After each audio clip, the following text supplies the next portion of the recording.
As always, the episode is brought to you by Gray Block Pizza, 1811 Pico Boulevard, on the way to the beach. You know, if you've seen me recently, you know that I got, I got that wild boy hairstyle. I got that human alpaca. You know what I'm saying? I'm that 5'11" shag carpet bag daddy. You know what I'm saying? You know, I got that. You know what I'm saying? You see me combing, you see me parting. They trying to catch me hair and naughty. You know how I'm doing with that hair. And the thing how I do my hair these days is, they out of Aquanet. When I was young, we used to use that Aquanet, boy. Dude, Aquanet, you could do anything, bro. You could seal. If you didn't have Fix-A-Flat and your tire went out, bam, boy, put a can of that net right up against that rubber, that rubber tire. Bam, bam, bam, bam, bam, bam. That tire never bust again. That tire never bust again. That tire could go to church, boy. That tire would be in styling. Aquanet was crazy, man. You could make a little flamethrower at the house. If you wanted to, maybe you had a disgruntled lover and you wanted to torch that house, get you a little birthday candle, out there, a lit birthday candle, and get you a can of Aquanet hairspray and just, happy birthday, motherfucker. Burn it down. Burn it down. That's what you could do with that Aquanet.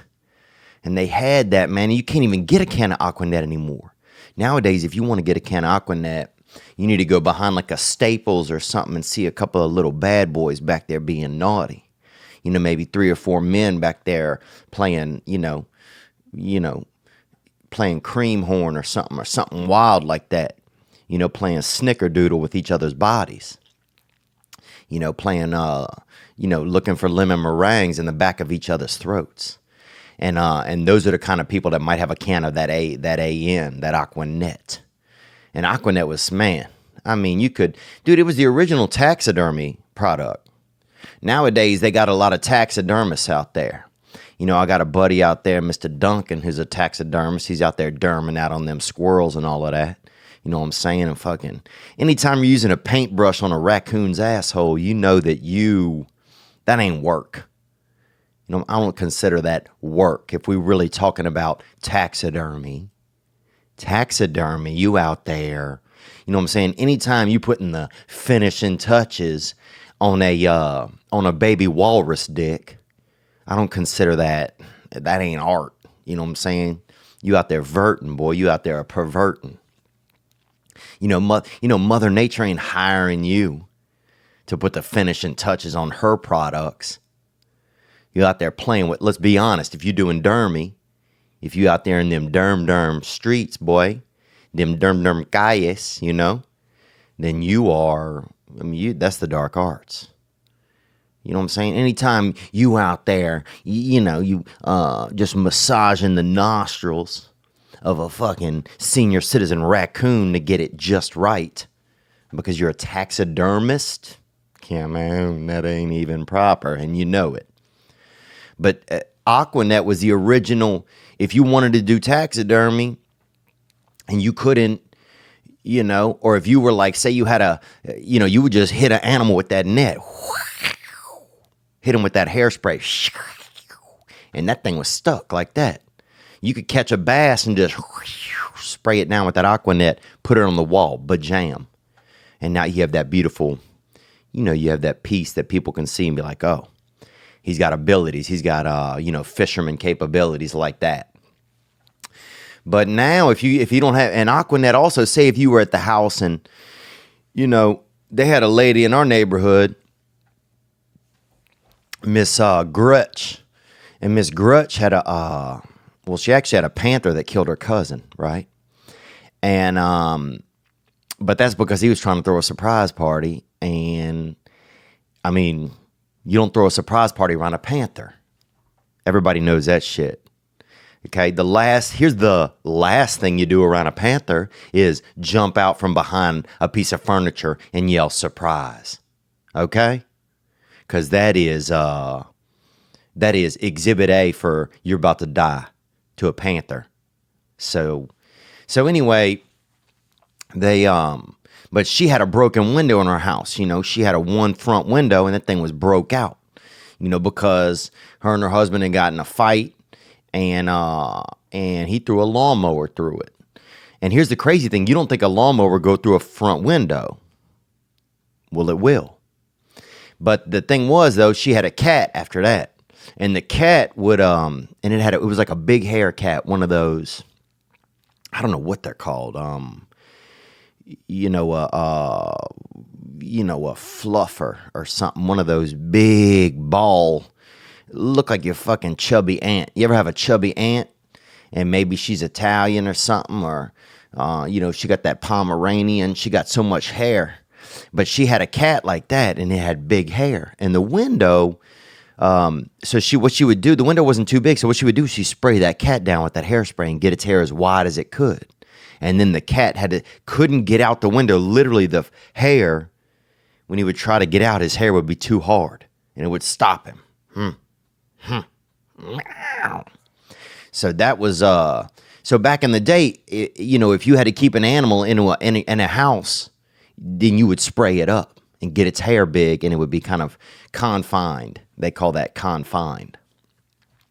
But those were the good old days, man. But what I'm telling you right now is that that nowadays, from my hair, people wonder how I keep this suave mystique, and how I keep my suave mystique is this, and you hear that Beardbrand right there.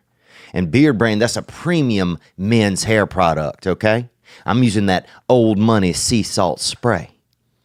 And I don't know if you're familiar with this style, but it's like Poseidon just spitting a damn little shoot bottle. And you just fire this thing in your head, boy.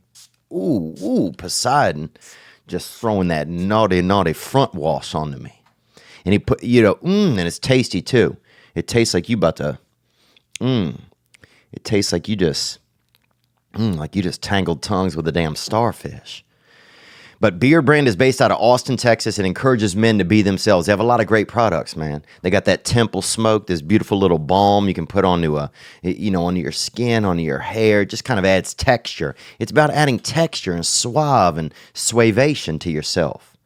You got to make sure to grab that utility balm. That's what I'm talking about. It's great anywhere you need it. Beard, hair, skin. You could probably use it around your cuticles if you hardening up around the cutes. If you getting real crispy in them cutays, in them fingernails, you can get it. It's a moisturizing product that softens hair. It breathes life into your skin, into your hair. Go to beardbrand.com/Theo today for a free sample of that sea salt spray automatically added to your first order. It adds texture. It adds volume. Everything at Beardbrand does. Add to yourself, okay? Foster confidence through grooming. Be that Beardbrand bad boy. Go to beardbrand.com/Theo today for that free sea salt hitter. And man, look, I just want to say welcome to the show. Man, that was a long intro, wasn't it? But hey, that's where we are today. And you guys are a bunch of damn, I know you guys are a bunch of saucy little caramels. And everybody in summer is just, it's like just starting to fall off the edge of fall off the cliff into the past. Summer is just falling away, and all the melons and the, them fruit, fruit salads. And I love a damn fruit salad, bro. Think about who thought of that? Fruit salad. Who said, who cheers to them. Cheers to the fruit salad, bro. That's the Rosa Parks of recipes right there.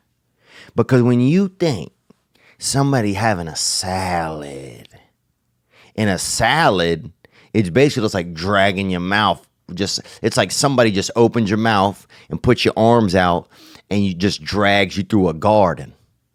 It's dark. It's having a salad, bro.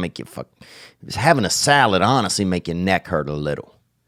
But then somebody's having a salad and they're like, I know what would be really good in a salad. Fucking fruit, coconut, raisins, marshmallows, CBD oil. Come on, boy. Now we talking fruit salad, man. Dude, you have 2 fucking handfuls of fruit salad, bruh. You know what I'm saying, dude? You'll test drive your stepmother, dog, if she's down, Anything's possible, dude. You know, I'll fucking build a chimney, bruh. I'll put a chimney onto a damn outhouse, dude. Yeah, we shitting and fucking, you know, we burning logs everywhere in this sucker. We got that doo-doo going in that, we making heat. You know, I'll do anything. I'll shit right into a fireplace, bro, and cook it up. You know what I'm saying? And that's that power of fruit salad. Sorry, I know I got off a beaten path there. Anyway, man, I just want to say welcome to the show. Welcome to this past weekend. Remember this old tune, man? Do you remember this one right here? This past weekend.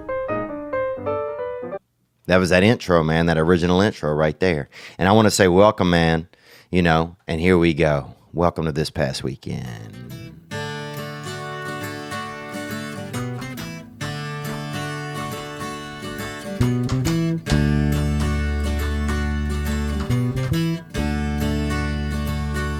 Celebrate living, celebrate misery. You know that soon we're gonna die. Let's have some fun while we all die. Celebrate dark days, celebrate all your pain. All of your demons exercise. Come on. Let's Have some fun while we all die. And that's Spencer Jacob Growl Band right there. And they're doing it right. And that is their song Celebrate. And thank you guys for being here with me today. Oh man, I had a wild weekend, you know. I got moving. You know, on a couple levels, I got my own motivation going this weekend. You know, I went running. Okay, I don't know if you've been running or not, but I mean, it was, dude, you get out there that first run, if you haven't ran in a while, you know, because this year, I've been more of like a walker, you know, or maybe loitering quickly. I'll give myself that. But I've been more of that kind of, you know, one step at a time. You know what I'm saying? I don't want to do too much with my feet and legs and knees all at once. But I got out there and went for a run, put on some Aerosmith. I listened to that Joe Rogan and Elon Musk. Dude, I thought the world was going to blow up, bruh. Dude, can you imagine listening? Imagine just somebody somewhere just eating a Little Debbie moon pie, getting a blowjob at a Chrysler Pontiac dealership. Now that's how to listen to that one. You know, a little bit of weed smoke in the air, and you having one of them Little Debbie bad boy hitters, you know, taking one of them, you know, them sugary no-nos right into your fucking, into your air valve, bruh. You know, right into that fucking meat sucker, that throat. And you getting a blow jab over there at that Pontiac Chrysler dealership. And in the background, you got Elon Musk and Joe Rogan going on. Whoo. But yeah, I just hit the streets, man, and my legs, they felt like rentals. I don't know if you've ever been on that first run, but your legs feel like, damn, is it? One of them was automatic. One of them was a stick shift. I'm just out there like, I'm complaining about shit. I'm like, they got too many potholes in the city. I was losing it, man. But I did it, dude. And here's why I did it, man. I wasn't feeling that good. And so I was like, I got to find my own motivation. I have to get out there. And so that's what I did. I hit that block. You know, I got maybe a little bit of, you know, and then the second day I went again. And then it felt easier. Like, damn, I'm fast. And dude, how my brain works the first day, I'm like, fuck, this is bullshit, you know? Dude in a wheelchair passed me. You know what I'm saying? I'm like, you cheating, bruh. You know, but that second day I started cruising. The second day I'm like, my brain starts thinking, oh, dude, you should do a 10K, bro. You should do a 12K. You know, you should do K through 12. And then I'm telling my brain, I'm like, that's illegal. The third one is illegal. But yeah, that's my brain, man. One day I can barely run. The second day I'll get a little faster. And the third day my brain's telling me, damn, dog, you know, you should be, you could be that white Carl Lewis. You could be that white Carl Lewis, dude, or that white, Idris Elba. So, but yeah, I went for a run. I felt good, man. I got back in it. I got back in action. That's what I did. And the rest of my life, my brain started to follow suit. You got to get your blood moving. If your blood ain't moving, man, come on. Because blood is what's inside of us, dude. You know? Blood is Mother Nature's saliva, bruh. And imagine if Mother Nature just sits there all day with saliva in her mouth. Psh, that's nasty. But if Mother Nature starts swishing that stuff around, boy, anything's possible, dude. She'll spit a pearl out into the air. Anything's possible. But that was good, man. So I went for a run. I got cruising. I went to Dr. Drew's birthday party last week. And Dr. Drew, I don't know if you know him. He is he's a medical professional. But he is also kind of like a chat, like he works with Adam Carolla's on the Adam Carolla's show. And they are, a couple of kind of chatty bad boys. And Adam kind of talks about how he knows everything, but Dr. Drew actually does know everything. So it's really fun being around those dudes because I don't know, they just, Adam always tells Dr. Drew to kind of pipe down, but Dr. Drew's the one with the information. And Adam was a construction worker, and then something happened to him or something, and I think he got workman's comp, and then started podcasting, But they're both beautiful guys, and Dr. Drew had a 60th birthday party, so I went over there, and Jeannie Buss was there. She was on here. Remember, Jeannie Buss came in here, and here's what she told me. She said that since she came on here, a lot of men been hitting her up on Instagram, and she even went on a date with one of them. So look at that. We're making love out there. And I wanted to see if maybe they had done a little bit of that, that bam, bam, bam, bam, bam, bam, that bang, bang, bang, that bang, bang. But she didn't give me all the, she's a lady, and she didn't, get me like that and tell me all of it. But that was pretty cool. It was like, wow, we had her in, we talked to her, and then now she's out there, she was dating a guy from the Verizon shop. Fuck, she might date a damn sandwich artist. She might date a fucking Quiznos chef next. Who knows, bruh? Dude, you could be unemployed, dude. As long as you could juggle and get her attention, you might have a shot with the beautiful Jeannie Buss. But the party was pretty cool. I saw, and I don't like Dr. Drew's kind of thing, and his wife, Susan Penske, she's great, man. And they're just a beautiful couple. And, I'll say this about Dr. Drew, man. He has always been, there's people you meet in this business, you're like, man, this dude is a straight moulin, this mook right here. This guy's just out for himself. He doesn't care. But Dr. Drew, you always get the feeling like he generally, yes, he's in the entertainment industry and this and that, but that he cares about other people and that he feels a responsibility in the world with his knowledge to help others. And it's pretty cool, man. And you get that feeling from him. And that's what I trust the most inside of me is my instincts. Because my instincts are from a long time ago. That's the thing about instincts. Your instincts it's like the brain of your grandparents and their grandparents and your super, super, super pop and whoever, and me maw. And your great ancestors and your grand ancestors and your grizzly, super freak cave, fancy pants stepdaddies and everybody. It's your whole timeline, all their thoughts and all their knowledge. That's what your instincts are. It's that, you're like that stream that's come off of all of their knowledge and their experiences. So that's what our instincts are. And I trust my instincts mostly. Sometimes you have a lot of, people like Sherlock Holmes. And Sherlock Holmes is He's British, you know, so they dress like they do.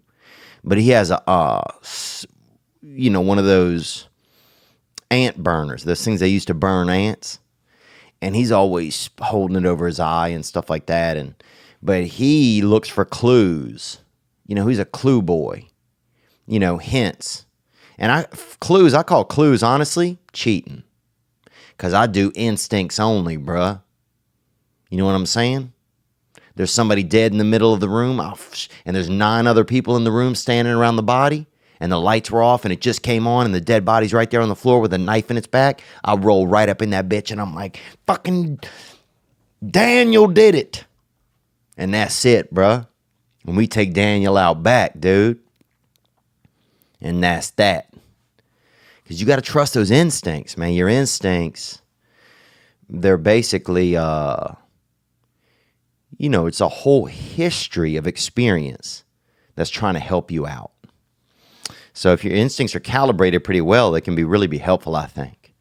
So anyway, but Dr. Drew, man, I've always gotten great instincts from that guy, and I've just felt blessed to even know that man and his lovely wife. We had a good time, but they had a podcast at the birthday party. So you want to talk to people and mill around, and they got a podcast going on. So you can go check out the episode. I thought, honestly, one of the worst ideas I'd ever seen in my life. I'm like, what?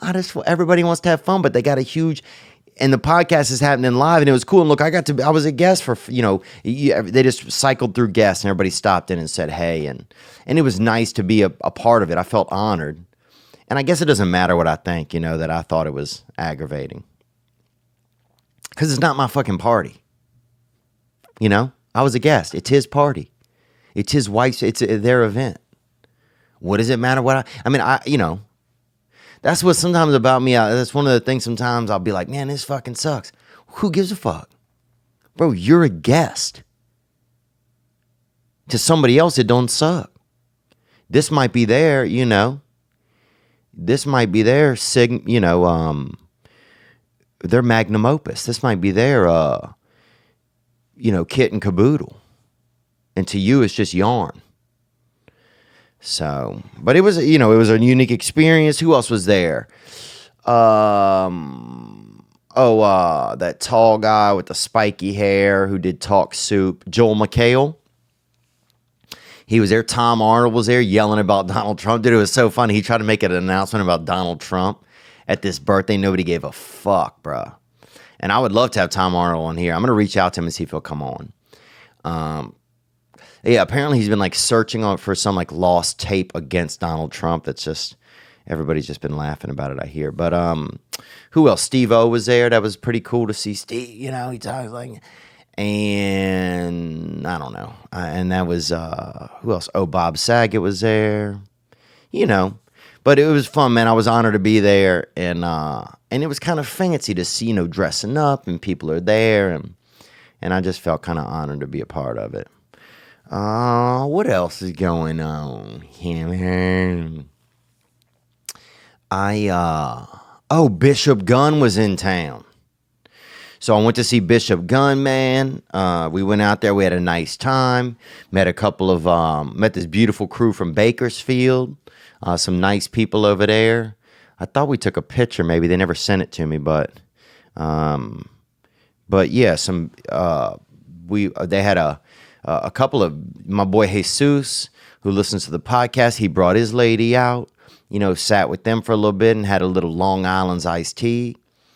And what else? And enjoyed the music, man. They rocked it. They rocked it out. They did 2 nights at the Troubadour and 1 night at the Mint in Los Angeles. Dude, and then they came to the Comedy Store after, and the lead singer, Travis, or T. Ravis, some people say it T. Ravis, but I think it's pronounced Travis. He looked like a Fraggle that had been through a domestic dispute. And he had on this huge, it looked kind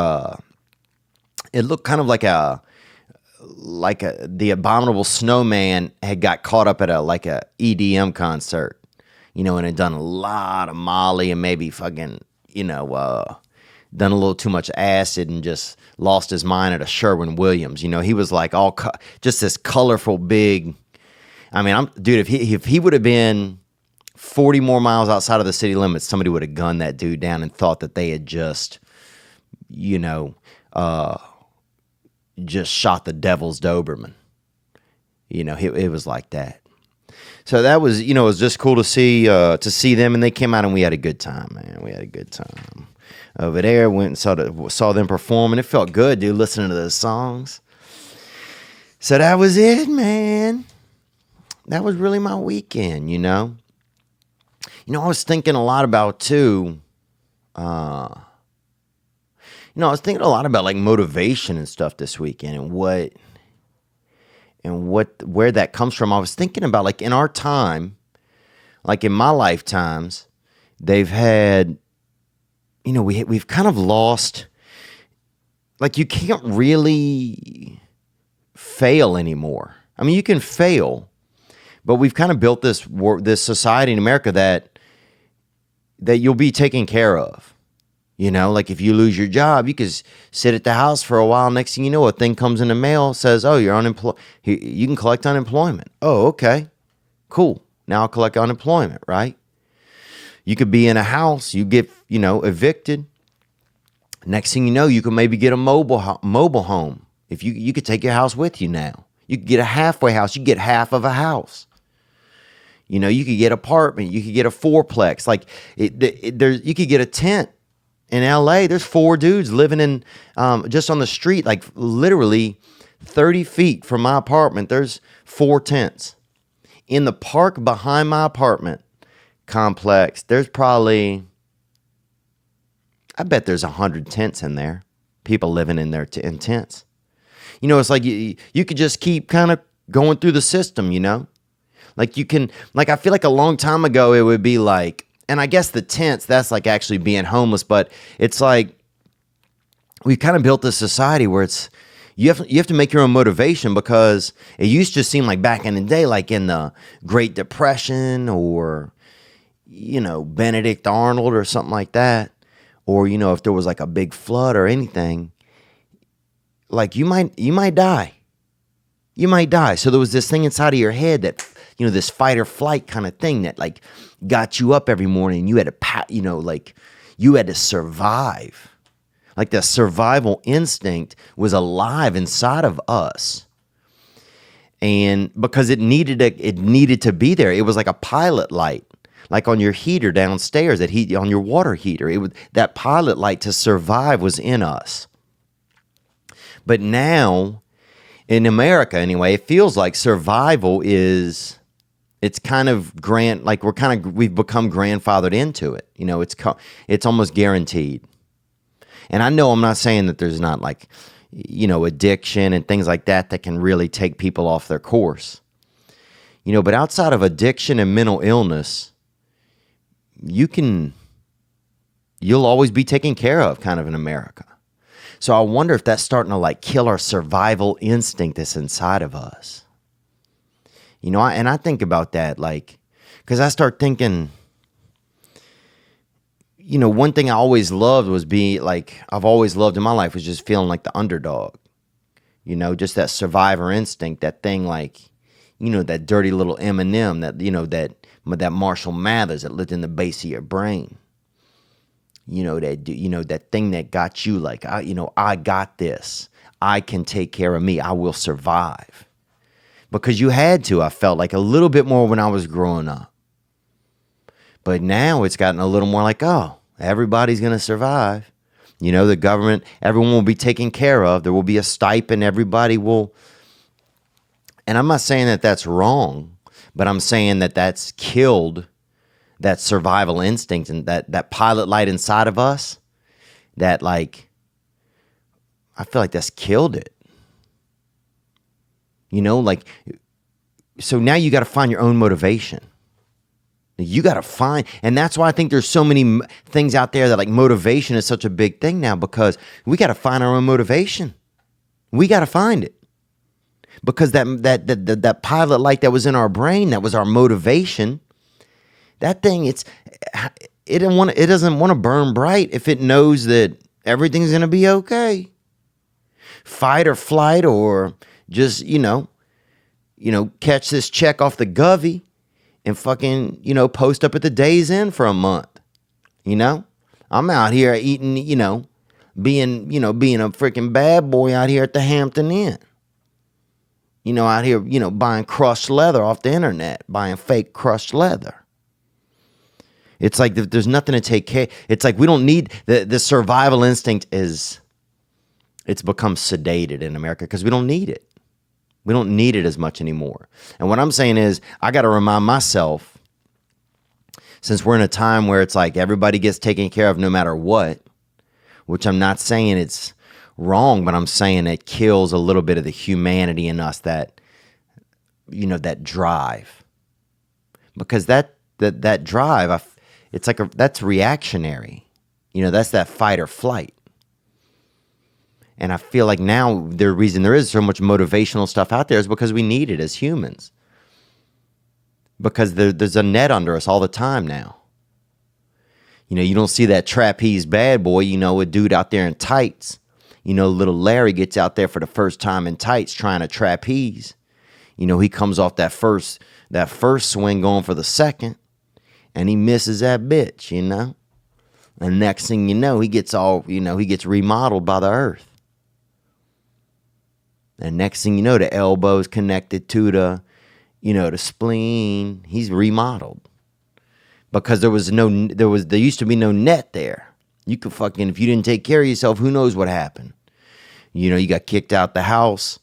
Maybe there wasn't any government assistance. Next thing you know, you're in a mental health facility. Next thing you know, you wander outside of there. And they got another dude who's homeless out in the woods. He's been shooting arrows out there, and you take a frickin', you take one of those Native American fucking, the arrow, basically a number 2 pencil from a Native American, right into the neck, and you're out. But now there's the net. So, Larry with them wild hips, that trapeze freaking future, fancy pants, he could try 1,000,000 times. He'll be fine. So he has to create his own motivation. We have to create our own motivations now. And so that's just, some of the things I've been realizing, like that fight or flight that was in me when I was young, some of that, when I was a child, some of that's gone. And being a child, dude, around this time of year when I used to love that, man, when the autumn came in, boy. And the leaves started to fall off the trees and you'd be running around outside and catch them in your mouth, bruh. You and your friend out there, just being a couple of fucking, just fishing, just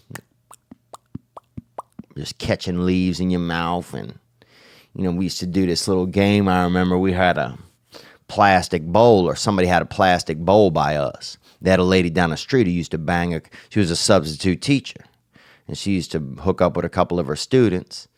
And, but anyway, she give us this plastic bowl and we put it out in the yard, me and her son was real leaky in the jowls. He was real, I don't know if his bottom lip really did its job because he had just saliva coming out, that little geyser, he's that little local geyser. Like if you wanted to mail a bunch of letters, you go by him and just rub a stamp on his cheek and just put it right on the thing. He was that little fucking walking lick. And so we get out there and we'd try to catch these leaves in our mouth and put them into the bowl. We do our hands behind our back or tie them behind our back with some rope or something. And then we get the leaves and put them into the bowl. And he was all, he had that drippy, his mouth, his whole face was all slick. And dude, he would drool upwards. This dude could fucking drool. He would drool upwards. The drool would go up, down, and up. Like gravity didn't even work right by his face. And he would drool down and up, and his whole face would be wet. And I'd have to catch the leaves in my mouth. It would be autumn time when the leaves were coming off the trees, and I'd have to catch them in my mouth naturally. Because I only had just had moisture inside of my mouth. And I had a little bit of oily skin, but because we grew up, we were literally right by a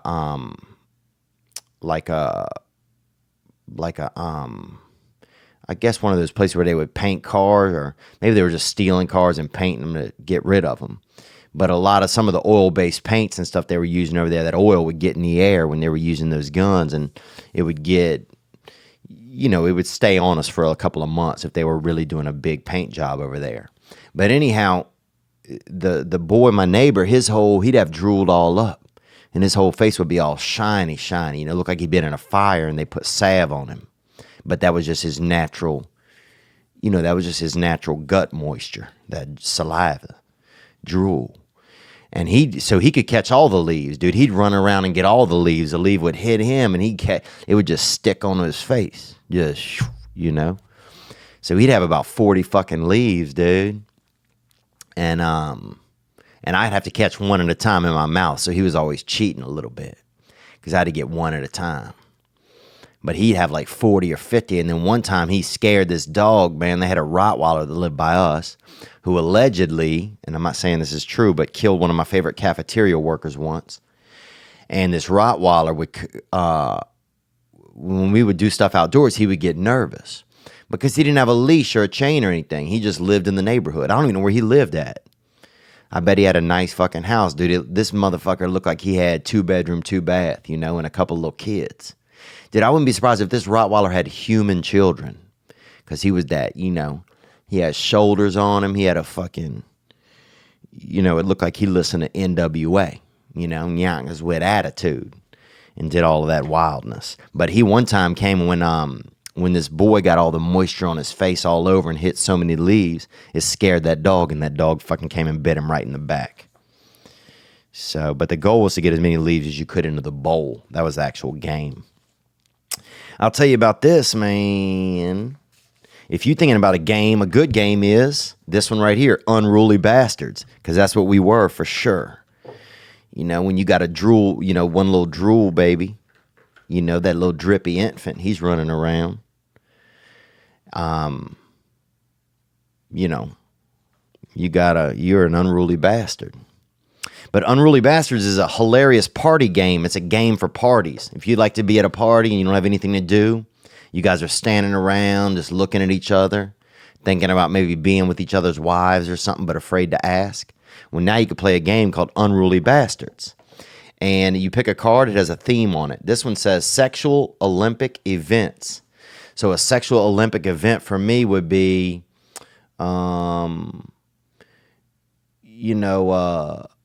I would say doing hurdles when you have staph infection in your nutsack.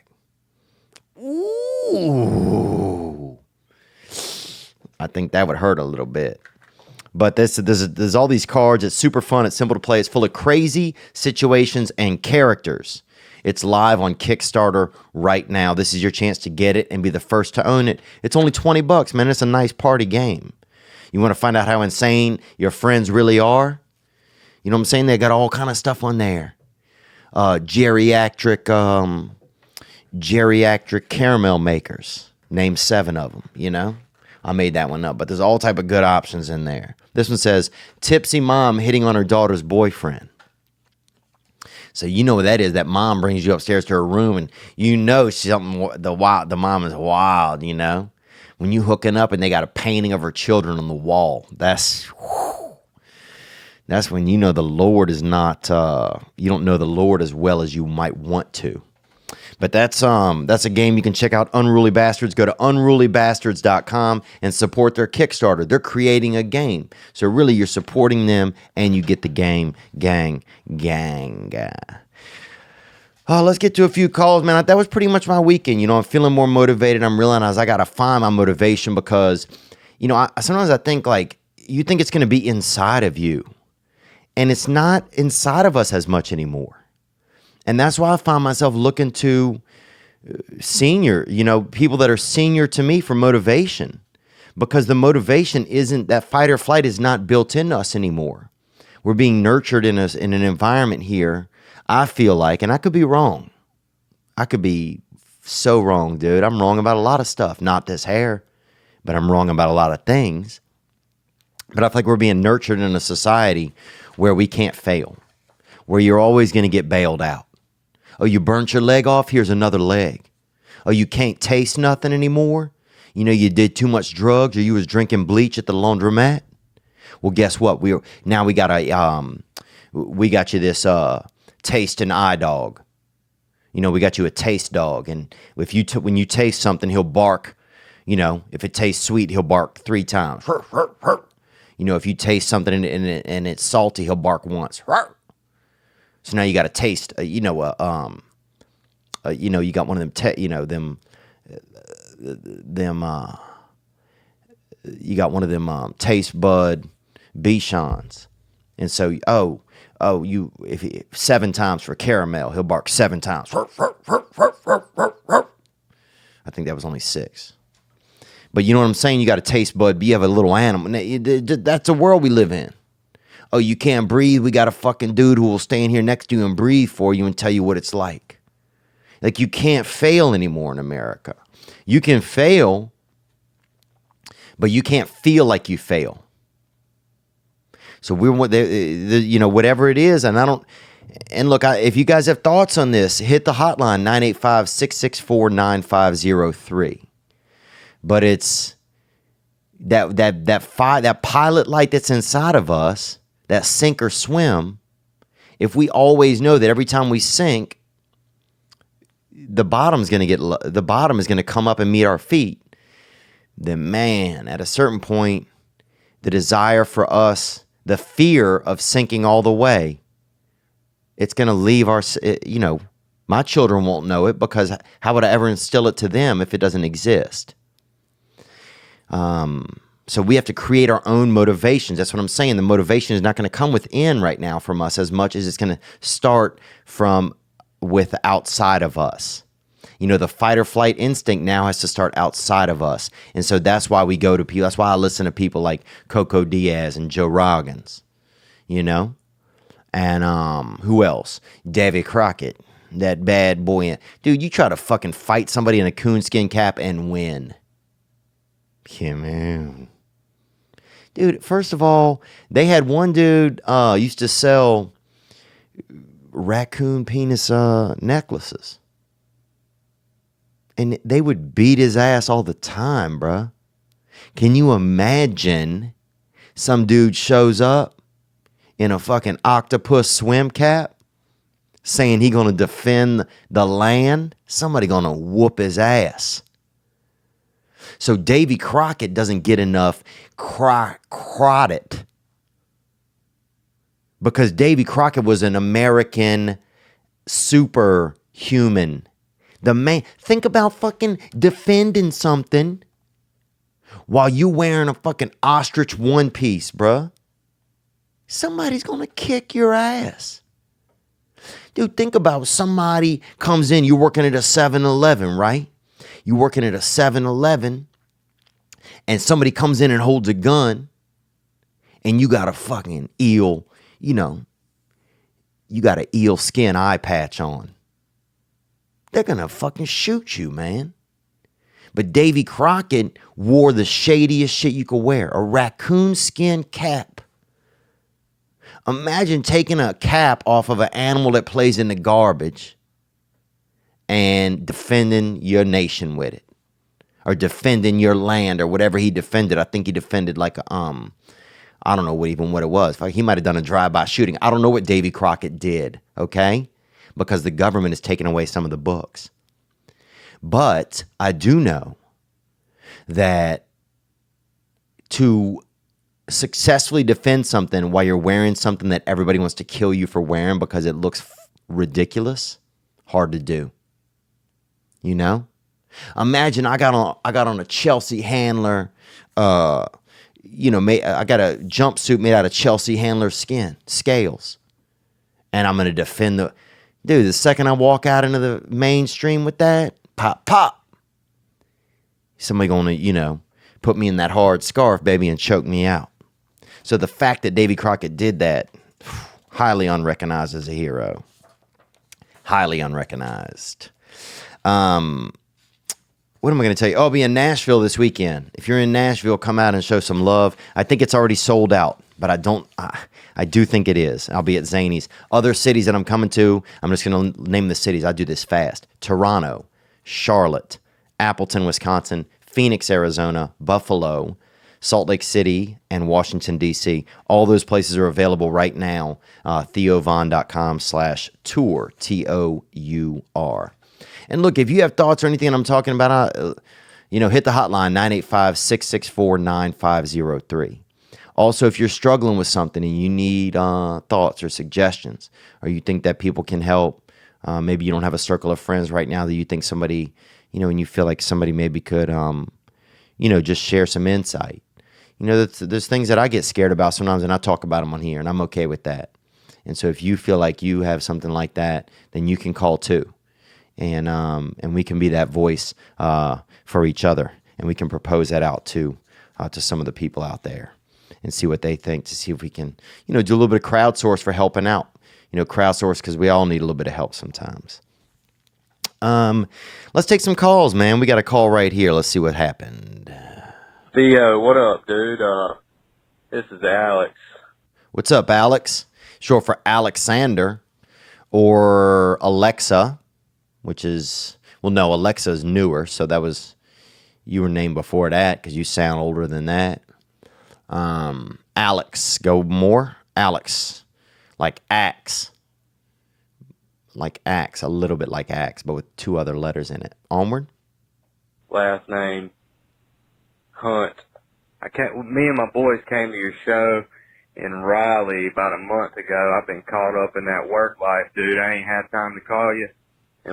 Work life, baby. No worries, man. I appreciate you working, man. Working hard. That's good for you. Onward. Leave you a message. I just wanted to tell you I was sorry for trying to steal your championship belt, dude. I got caught up in the moment, man, when we were meeting you, and I was super hype, and we were all just yelling and screaming and carrying on. And I remember that. I remember there being over there in Raleigh, and somebody trying to slip off with Daddy's fucking fine waist piece. With that little Fort Knox that I rocks above my cocks, that TFATK championship strap. And I'll tell you who don't have that thing. Chris D'Elia's don't have it. He's rich. And he can buy anything he wants in the world, He can buy a crystal parachute or whatever he wants. He can buy different types of dishware. Fucking, he could buy somebody's hands and fucking, aquanet them really hard into just a pair of hands, and he could eat soup out of those if he wants, out of human hand bowls. But he can't have that strap, baby, because the people voted, son, and he don't have that mother. So that's my piece that keeps me going. And I'm sorry if you got caught up in the moment, tried to go off with it, man. I accept your apology. Let's hear a little more. I got wrapped up, dude, tried to walk off with your belt, man. Oh, the magic is real, brother. And you got those David Copperfields, boy. You got that Siegfried and Roy. You got that tiger crawling all up in your fucking neck. In your neck nuts, dude. Because I feel like in our brain we have this, we have this thing, this sensory space, and that's your neck nuts. And boy, they get you flamed up just like anything. They make your brain erect with excitement and adventure and joy and everything. And I feel like that's what happened to you guys out there. I'm glad you called me. Now all my buddies are calling me Belt Jack, so I appreciate that. And belt jack actually is a perverse term, dude. We had a dude by us growing up, and this dude, he had pants, right? And the pants, he would cut out the back of his pants and he had a pretty long wiener, I'll be honest with you. And I think as a child, I probably saw, from I probably saw maybe 12 wieners, 3 adult, 9 youth. And this boy had this thing looked like it could write a note. It was long, boy.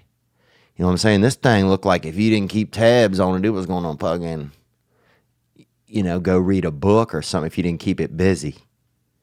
Like, this thing looked like you needed school supplies, and it also needed school supplies.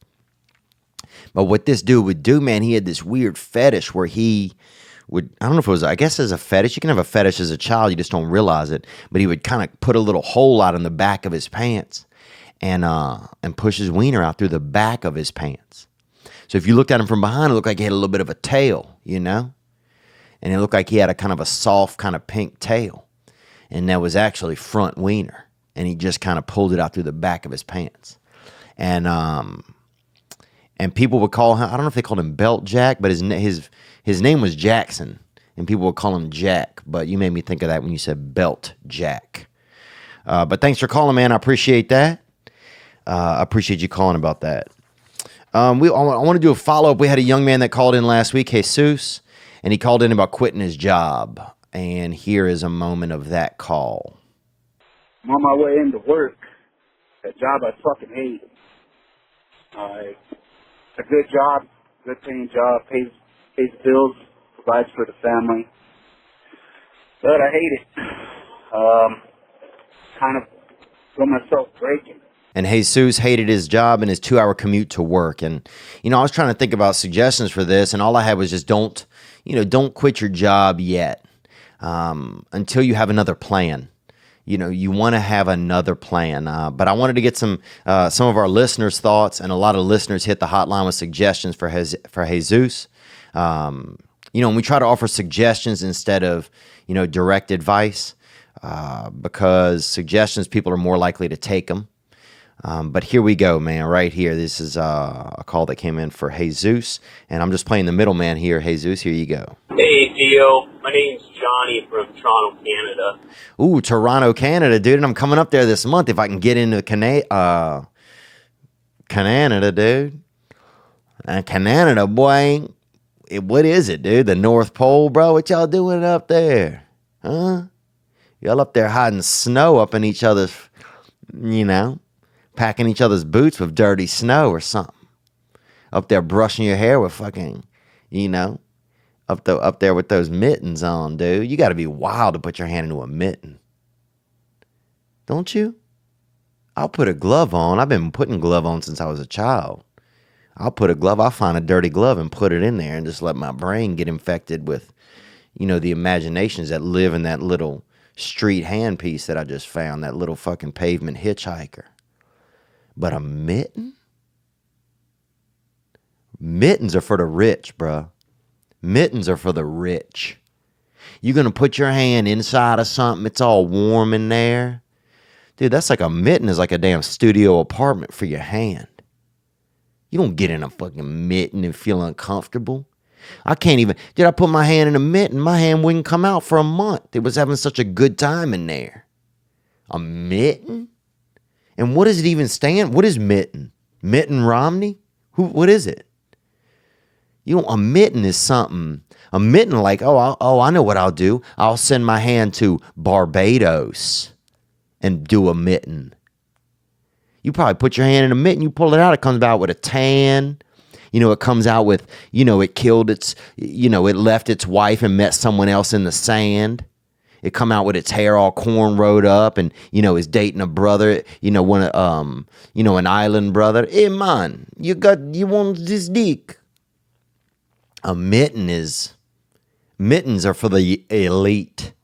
Okay, if you want me, you're going to catch me in a motherfucking glove, boy. You're going to catch me out in them mean fucking digit streets, boy.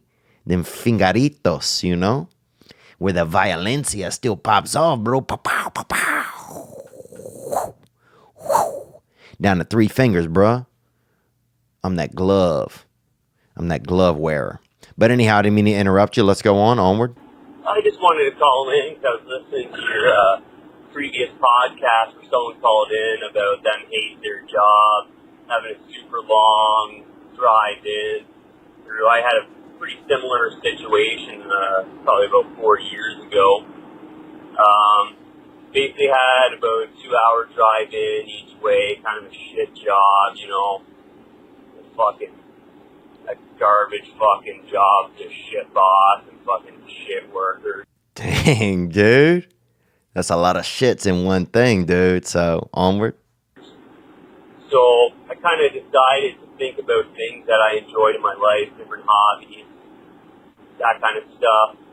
and put a little time and effort to doing some research on jobs that might kind of tickle my fancy a little bit, you know, Oh, yeah, dude. I told you up in Canada, dude, that they're tickling each other's fancy.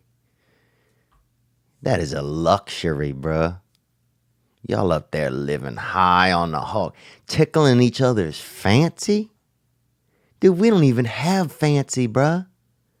Where I'm from, dude, if somebody showed you their fancy, bruh, dude, that wasn't going to end very well, man. You know, and so a lot of times it's illegal if there's an adult around. I mean, this is unbelievable, but let's hear more. pique my interest and make me enjoy what I do. So I decided to go to school part-time while I was still working my shit job to actually become a fireman. And I found that doing jobs that you can kind of give back to the community and help other people, that really makes you feel good deep down inside. Man, I love this. You know, I love hearing this actually right here. This is making me feel really good, man. You know, because you're saying, man, you're attacking this from a couple different ways. You're saying, okay, you held your job, you took a part-time, you took on part-time learning so you could become a fireman. And that's something that your kids are going to admire. That's something that's admirable by everybody. It's service-oriented. You helping, you fighting fire. Dude, think of what fire does. Whatever it wants to. That's what fire does, bruh. Water, you could do some stuff with water. Aquarium, block it off, keep a little water at the house if you want, be like that. You know, cup of water, bowl of water. You know, waterfall, water can't hold it up, can't keep its act together. Waterfall, you know, drain. Water drains out of something. Water just leaves the earth and goes, you know, into the center of the universe. But fire is that frenetic fucking, you know, it's that frisky, risky fucking hot STD. You know, it's Mother Nature's, that's that 700 degree Mother Nature's menstrual cycle. That's just roving across the land, cooking buildings, dude. Everybody's a kielbasa today. Whew. That's fire. Let's hear more, brother. Onward. You know, it makes things a lot easier. And just to touch on the drive a little bit, it's actually been a blessing for me. I still got a super long commute into work, still about 2 hours each way, but giving me the opportunity to learn a lot, just listening to different podcasts. It's made me learn a lot more than what I ever would have before driving 20 minutes to work. So there's some positives, man. Look, I loved your approach there. You know, you got the fireman job. You know, you picked it up and you got into that because it's something you enjoy. Now you feel like you're of service. You know, you looked at the drive instead of, fuck this 2 hour commute. Dude, there's some great, look, first of all, you can listen to this past weekend. You can listen to other great podcasts. You know, you can listen to, there's a lot of educational things out there. There's a lot of murder mysteries. And this man did it in Canada. Also, first of all, let's be honest. In Canada, it's a 2 hour commute to get to your mailbox, dude. They got so much land in Canada. And I think if Canada really was being generous, they'd donate a little bit of land to some places. You know, maybe the Gaza Strip. These people over there, these motherfuckers over there fighting over a sidewalk. G up, bruh. Somebody should donate some land to these fucking goons over there, gunning each other up for a bunch of fucking sidewalk, man. G up, bruh. Somebody needs to help these cats out. But thank you for the call. That's a good suggestion, you know. Use the time, get some part-time work. Use the commute as a blessing. A lot of that is perspective and finding your own motivation. You know, find that in you. What do you want to do something different than you know, it's going to be that fight or flight. It's not in us as much anymore. So you can use podcasts for motivation. Fighting fire, that sounds like a motivator. That's actually, you might relight your own pilot light inside of you. And that's beautiful, man. I appreciate that call. Let's take another suggestion here for Jesus. Onward. What's up, Theo? Hey, just listening to your podcast, man. I just some suggestions for that guy from Arizona. I think his name's Jesus. And my name's Jesus, too, and I'm from Austin. Dang. That's that Jesus on Jesus. That's that Jesus connection right there. This is cool, man. You know, I feel like I'm water right now and y'all just walking on me to meet each other. This is beautiful. You know, and I also want to say this just while we're listening to this. If you're a listener, you can see it's hard to hear some of these calls. Guys, if you are going to hit the hotline, and I'm not shaming you for the call that you did make or the calls that we're going to get back to, but just do a regular call. You know, this man, obviously something's going on in the background. It could be, you know, it sounds like he might be at an art show or that, you know, he's doing construction work or looking for gold or whatever. But they got a backhoe rolling in the background, or, you know, somebody's trying, you know, somebody with Tourette's is trying to learn the alphabet. Who knows? But you could hear a lot of noise in the background. You can eliminate that by just making a direct call, not using, you know, just call on the actual phone. Onward. I think you mentioned something about having like a huge 2-hour commute. It's fucking ridiculous. First of all, he's got to look on the positives, man, that he does have a family that he's supporting and whatnot. You know, and aside from that, as far as the job, I mean, try to look for something closer, you know? Or, I mean, one of the biggest things I could probably suggest is, I don't know this guy's situation, but if he's maybe ever considered joining the military, so he kind of gets like a fresh start, clean slate, and then the entire family's taken care of that way, you know? Aside from that, maybe get a CDL, drive trucks around and shit, because there's always driving jobs within the vicinity of anywhere you live. It doesn't matter where, you know. And even so, if he's from a small town in Arizona, you can probably use that CDL and get a closer job with like a 20-minute commute instead of 2 hours, you know. There you go. There's just some suggestions there. You know, just some suggestions. You know, but I thought that's nice, man. You can tell in this man's voice that he cares, you know, Jesus, helping Jesus. And that he just cares. You could tell he cares, like, oh, I want Jesus to, you know, to feel better about his lot in life, in his situation right now. You know, so find some moments to find some gratitude. And how you can do that is just, you know, take a moment, some deep breath in the morning, and actually, or sit in your car before you start it in the morning by yourself for a few minutes and be, you know, and just be thankful. You know, just be thankful. You have a family, man. That's so beautiful, dude. I'd love to have a family one day. You know, and I get scared sometimes thinking about having a family because I don't want to, you know, I get scared. I don't know. Something inside of me, you know, I mean, I know I get into this sometimes, but, you know, I don't want to fail my children, you know, and I don't want to fail a wife if I have one. And, you know, that shit hits me in the heart, man, when I think about that kind of stuff. You know, there's a deep fear that's hidden inside of me like a Punxsutawney Phil. That rarely comes up and every time it does, it feels like it sees some shadow that I didn't even, you know, I'm just trying to cast some light on it and it sees its shadow every time.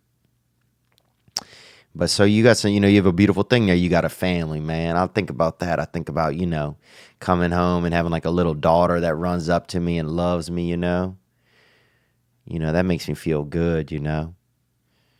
You know, I was talking to my brother this weekend. It was my brother's birthday, and I didn't go home for it. I thought about it. You know, my mom's moving out to Arizona again, and so this is going to be the last time I was going to get to see everybody together. But I was just too tired, man. I've honestly been tired. You know, I've been tired. But it was just nice, man. You know, like my brother loves children. He loves thinking about, you know, like or thinking about what it felt like for him as a child and what it's like for him as an adult now, and how, you know, how he can learn to try to make life a better situation for his kids. Not only make it better, but also, you know, just learn how to parent. And he loves being a parent. It's almost wild, man. I think he loves it because he felt like we didn't have it. You know, and I talk about this kind of stuff a lot, but I know it's really important. Because the way that we cut off problems in the world is by cutting them off. You know, the way that, like, you know, one thing that gets my heart sometimes is my brother, like, you know, he he looks at pictures of himself from being a child, and he doesn't have any emotion in any of the pictures, and it always hurts his feelings sometimes. That at that point in his life, nobody was fostering emotions in him, or were asking him how he was feeling, so he wasn't expressing any feelings. And so, and that kind of stuff carries on into your life, and carries on into your adolescence, and can affect your self-worth and how you stand up for yourself and all kinds of stuff. If you don't know how to feel, then when you do have a feeling, it's going to be like a tidal wave coming through a stream, and you won't know how to manage it a lot of times. And so my brother's very active now in thinking about feelings and stuff like that, and just making sure that his children, he's active in cutting off whatever it was. And there's no blame, there's not a lot of blame in it anymore. We're adults, but cutting off whatever happened to him, whatever made him, his struggles, making it so it doesn't go into that next generation. That's how we eradicate that kind of stuff in the world, I think.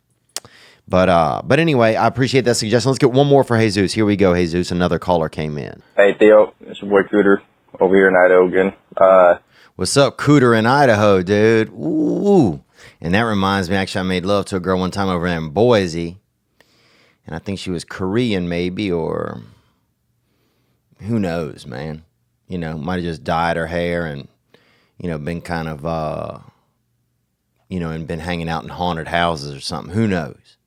But anyway, thank you for calling. Onward. Calling to give advice to that guy that says he hates the job or whatnot. I don't know what he does. He didn't say what his actual job is. Yeah, it sounds like he just kind of drives 2 hours and then just drives home. It sounds like really he's somebody that could be just lost. But and that's just a joke, Jesus. Onward. I was in the same boat at one point about 4 years ago in my life. I was working for a French fry factory.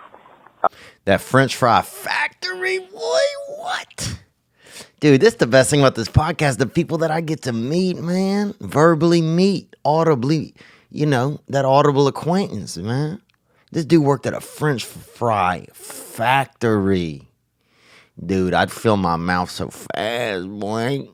You could catch me in the fucking out back at that tater tot chop shop. Can you imagine, bro? If tater tots made suppositories, dog? Come on. Hey, I'll take a couple of russets in my gusset. You know what I'm saying, boy? He worked at a French fry factory. Dude, I didn't even know that French fries were made somewhere. Because in my mind, dude, I think of this is how a French fry comes into the world. So God, wakes up in the morning. And he goes into, like a God room. And they got a potato in there, bro. And he holds the potato out into the world like this. And the potato falls through his fingers, bro. In beautiful little, because your fingers really, if you hold them a certain angle, directly, like styled up, they make perfect shape where fries could become out of. And God's hand can be sharp or soft if he wants it to be, or whatever, lavender. So God makes his hand as sharp as possible, and that potato just falls. Whoosh, and all those little fries just fry down into the world and land in our mouths, dude. And if we want, they tot up a little into our frickin', that tank, bruh, into that old tank, dude. But dang, man. Let's hear more, brother. Onward. I was making super good money. I hated it, though. And I got a family, I got a wife and a kid and everything, and I ended up, I had to leave, and I joined the trade. I became a plumber, and I thought I would hate it, but I needed to do something different and something that has a skill involved. So maybe that's a route back I could go. I went from, making almost $19, $20 an hour all the way down to $10, $11 an hour. So it's a huge pay cut, but now I'm, a fourth year, I'm a journeyman and whatnot, about to be anyway, and I'm making better money than I was, so it just, you got to rebuild basically. I don't know what the guy did before, but you definitely just got to rebuild and like you say, put one foot in front of the other and start moving, Amen, man. Thanks for the call. Yeah, Yeah, so there's some great suggestions, Jesus, and I hope, any of that helps you, but I hope also that, just that people care, and that you're not out here by yourself just thinking about your own problems, that we do live in a world where there are caring people that want to offer suggestions. And, it's hard to take suggestions, and I find that trouble in myself a lot of times, but recently and more often in my life, I realized that even though I want to do everything myself, that I need help. That I need help. And it's crazy because I feel being able to ask for help is one of the bravest things that you can do. Sometimes for people that have depression and struggle with, abandonment issues and stuff like that, or those sorts of things, asking for help, asking someone else for help, when whatever it was inside of you, someone else is not offering help at one point in your life, or as a youth or whatever, as a baby or whatever, that's what made you feel so empty. Now having to turn that around and now ask for that. It's just so, there's so much vulnerability in that I'm learning in my own life, but also so empowering. And to realize that people will help you, and sometimes, and I just say that because, I don't want to ask for help because I don't want to take suggestion, but more and more in my life, I find myself look for somebody that has whatever you want. And that want can be a happiness. It can be a comfortability. It can be employment. It can be experience, and ask them, hey, I want that. Will you help me? And the crazy thing is, dude, I find more often than not, that people want to help others with whatever they've learned. They want to pass it on. I really, really do. Thanks for the suggestions for Jesus, man. If you're thinking about, getting a new job or quitting the job that you have or something like that, or you're having to drive long distances to work, or, you're just lost, whatever, there's some suggestions in that little universe. What else? Oh, we were talking about the fire department earlier. I want to tell you about our small business. We support a small business, and, we try to support small business each episode and have an advertisement. And one of those is Bixby Coffee. And Bixby Coffee, that's what I'm drinking right here. This magical cup of straight up that Java juice, dude. That fucking, that go-go drip drop. And this is it's great coffee, man. I make coffee at home because... to me, getting that, you get that fancy cup out there, you paying $6 a cup, you got to park, it's $2 to park. Next thing you know, you $9 in, and you don't even fucking know how, you don't even know how your day is going. You down $9. You out there just starbucking, just lurking with that fucking up, that cup of brown upper. But that can all change now because you can make Bixby coffee at home. It's high-end, it's specialty stuff, but it's more affordable than grocery store coffee. They do whole bean, none of this half bean or this quarter bean, This is light brown cocaine, baby. That's that Bixby. And they make Keurig pods and they make Nespresso pods, but they also got that bean where you could drill it up and French press it at the house if you want to show the kids how to put in some work, But these are good stuff, man. These are good stuff. It's better coffee at a better price delivered right to your door. It's a no-brainer. Go to Bixby Coffee, BixbyCoffee.com. You can order right there. You can order on your smartphone. It's BixbyCoffee.com. Enter promo code Theo at checkout, and you'll get 2 weeks of coffee for $5. So try it out. If you like it, keep trying it out. And if you don't, then stop trying it out. BixbyCoffee.com, promo code Theo. Let's take some other calls that came in. The hotline, as always, is 985-664-9503. Man, personally, I'm starting to feel a little bit better, man. Honestly, the last couple of weeks, I've just been going through, I've been going through a lot, with career change and some, and, it's scary when people come out to the shows. I've been struggling with smoking cigarettes and not wanting to. And just my physical, I hadn't been taking care of myself. I haven't been taking care of myself running. I hadn't taken care of myself being hopeful. I just haven't been taking that good of care of myself. But I'm grateful that I have this, today to do, because this gave me something to look forward to, and I'm just happy to be here with you guys. I'm sorry to talk about myself so much, but I appreciate it. Football's back, dude. My fantasy team sucks, but we got that TPW Fantasy Football League as well. So I want to thank the teams for joining that. My team is down right now, but we still got a shot. I got a couple of Monday night ballers. Let's take a call here. Here we go. Hey, Theo, what's going on, man? This is James from Cincinnati. What's up, Cincinnati, dude? And I saw a dude one time. He had just picked up a couple of milkshakes, and he was kind of being wild, and these black girls was fighting, and they saw him with these milkshakes, and he was trying to run from them, and his pants fell down to his ankles because he was kind of, he was doing, he was fat, but he was also doing some coke. So he was, that's when your pants don't know what to do. And so his pants fell down to his ankles, and these girls beat his ass, boy. These are a couple of mauve birds out there. These, it just like some real, these a couple twisted sisters out there whooped his ass out there, and he got all beat up and got milkshake all over him. And then they even finished off one of his shakes, and he only had about half a cup left. He was trying to save that last shake. It was like Double Dare, like a physical challenge on that show, Double Dare, but while you getting your ass beat by a couple sisters, and they beat 2.5 milkshakes out of that dude. Now, why that dude had 3 milkshakes, I think it's hard to do cocaine and dairy at the same time. But this man lives in a different universe than I. But just, I guess that'd be a crazy game show. If you got 3 milkshakes and they got 3 bad bitches coming up about to whoop your ass, how much milkshake can you hold on to? And maybe that could be something we could do in the future. Right now we're focusing on the single mom thing, and we're about to do that game show in the hotel room. But anyway, onward. Thank you for calling, sir. Had a comment about your episode from Monday, about, when you change your name from, like you said, a little boy's name to a man's name.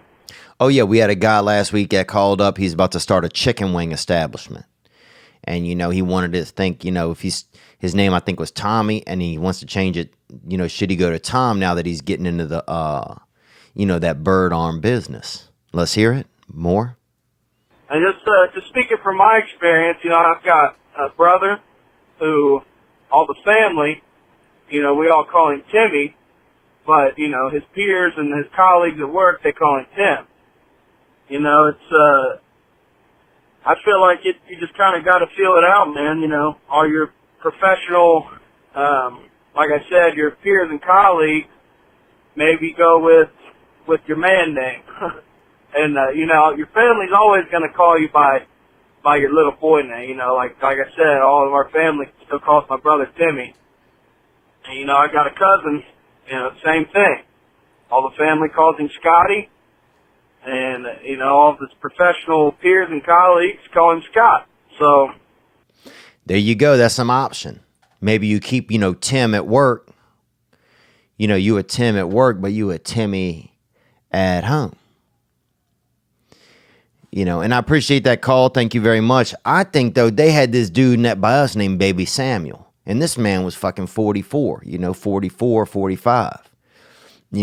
And he was always drinking out. The problem is he never grew out of that shit. You'd see him over there fucking gumming down a can of Similac or fucking drinking out of a baby bottle. Because somebody always called him Baby Samuel. And he would do dice and fucking bet on how many, if a dog was giving birth, he'd be out there betting on how many puppies was going to come out of it. He was that bad boy. I think he was from Bogalusa, Louisiana. And dude, he couldn't even, I don't know if he could barely even walk, dude. I don't even think anybody he wasn't handicapped. Nobody taught him how to walk. So Baby Samuel would just, you'd see him fucking just barely kind of dragging himself around, getting that, who knows, probably gin and fucking lactate out of a fucking, that baby sipper, that little fucking infant cup. And that's Baby Samuel. Like, here's the thing. If you start calling him Sam, maybe he goes to school and gets his shit together. But if you always calling him Baby Samuel, You know what I'm saying? Then he probably going to piss his pants till he probably 60 or 70. And he going to cash out because, everybody's taken care of. And then that's going to be his life. Maybe that's what we're making sometimes with helping everyone. We're making baby Samuels. Maybe he learns to walk if he has to walk. But if he always can just, ride around with that diaper, that baby diaper on, and a diaper, that's just regular pants that you could shit in. Look, I think it's a great invention, but a baby might walk sooner if it had to get up and wash its ass off, is all I'm saying. Thank you for that call, though. Let's take one more call. And this was another response to last week's calls about when do you change your name to a adult name? If you are, Danny, when do you go to Dan? If you're Richard, when do you go to Dick? Never. That's when. Let's hear more. Hey, what up, Theo? It's Tyler out here in Oklahoma. Oklahoma, boy. Thank you for calling, man. What just happened in Oklahoma? Something I was reading the other day. Damn, it looked fun, too. Oh, they called Joe Exotic out there, Exotic Joe. And he was running them, he hired somebody to, he was, selling large cats. And he hired somebody else to fucking get him out the cat game. He was trying to kill another cat, another business meow, So let's hear more. I'm calling in on the name change. I think you gotta let your buddies do that for you. I went from being called Tyler to being called Ty to being called T, and then I had a nickname made up for me, Philly. I don't know why they call me Philly, but and Philly is a baby horse. And I'll tell you one animal that don't get as much credit as it should is a baby horse. Because think about when you're a baby horse, man, people expect so much out of you. Maybe they want you to race. Maybe they want you to, grow your hair long and beautiful and then sell it to put it on the internet. People sell it in India.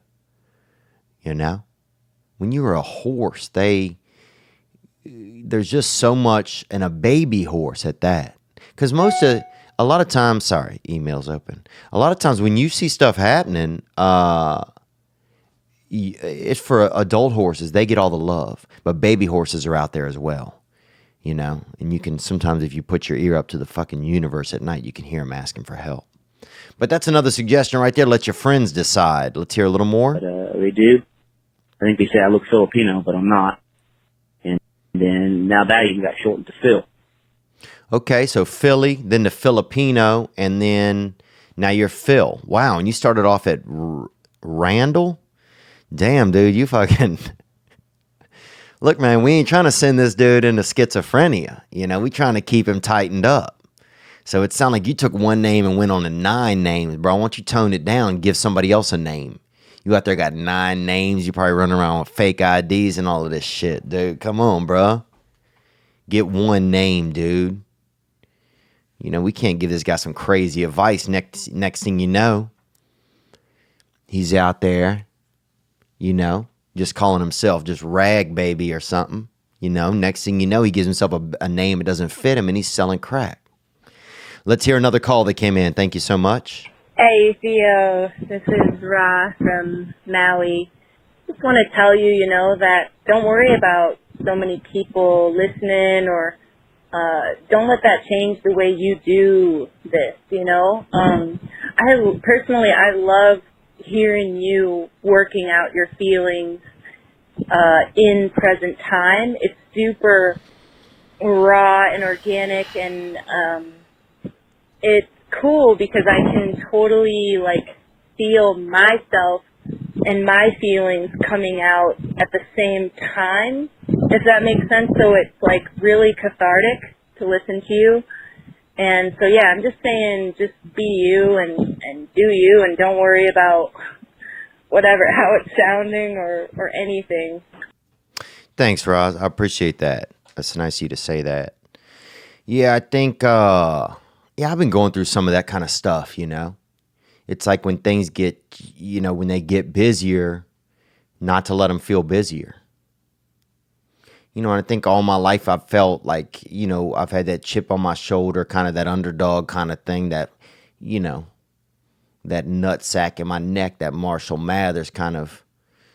And now, you know, I just don't want to ever not. It's like the only thing I've known is how to be an underdog. You know, the only thing I've kind of known is like that people didn't think I could do something. And so when you start to like, people start to acknowledge that you're doing something, you know, and I'm just talking about in my work in comedy, you know, it's different. You know, because you're like, you know, in a weird way, it's like, you know, those were always the people that,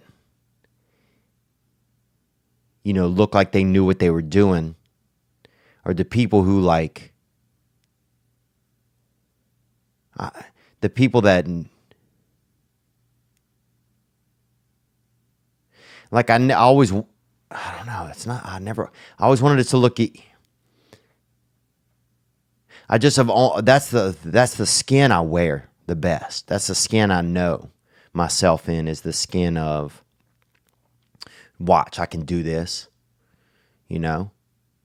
Are you going to look at me like I can't do this? Or you don't think I can be where I'm from and do this?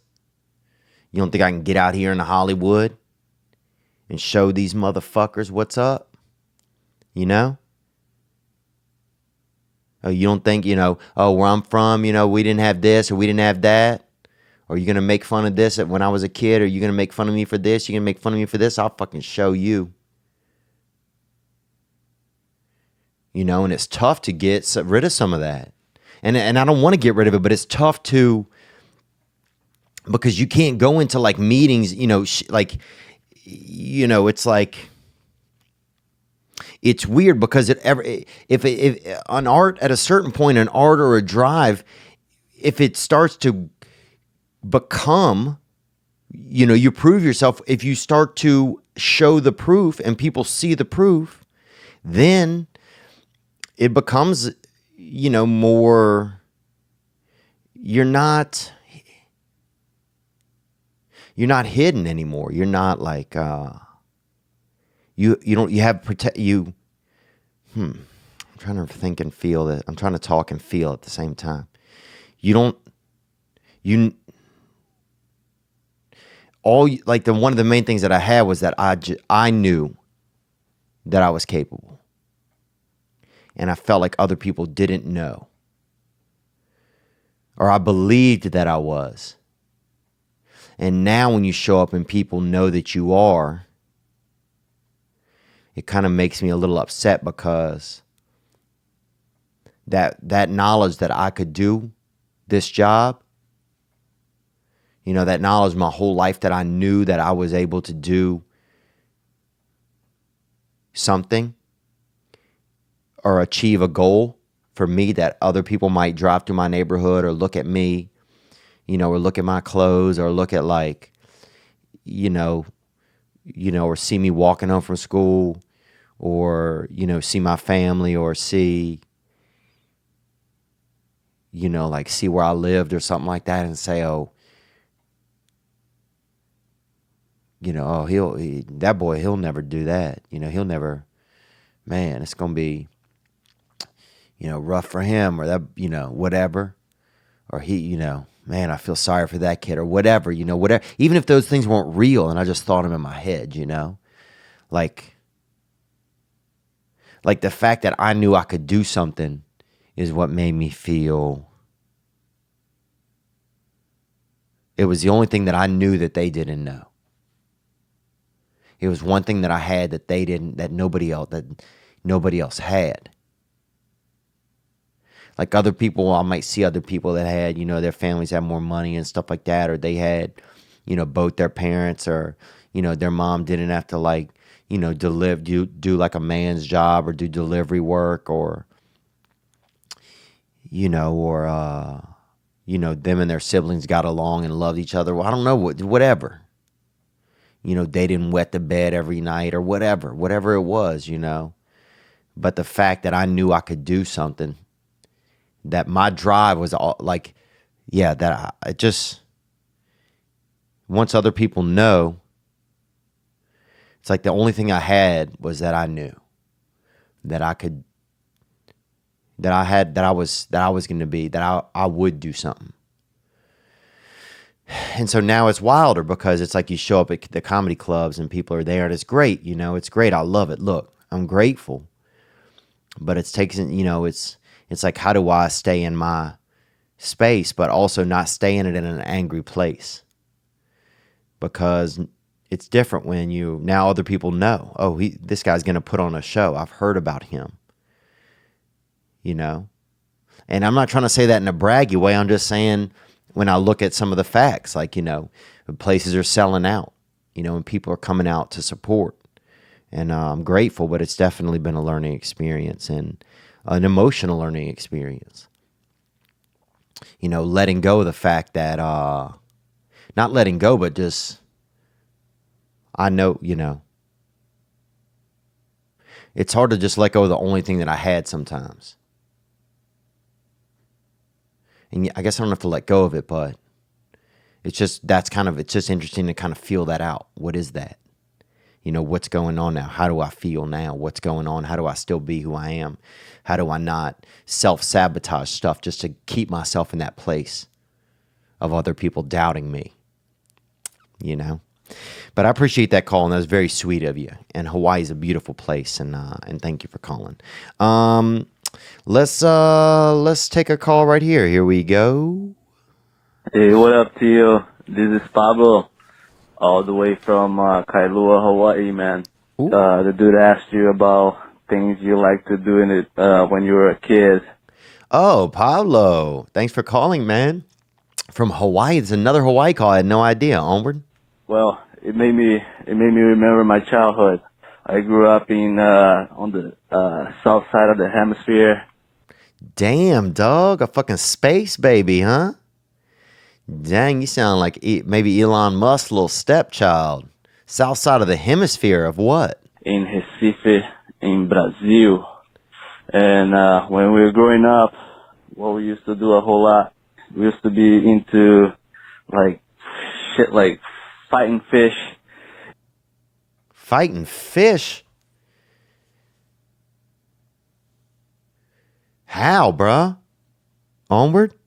You know, oh man, I remember I used to have a fighting fish, a badass fucking fighting fish, man. We heard about this guy, this old man that used to have all these fucking fighting fish.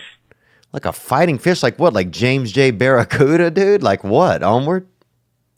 And he used to be supposed to be a legend in the town when it comes to fighting fish. And anyways, we went looking for that guy. And turned out that we walked for damn, we got beef in these fish streets.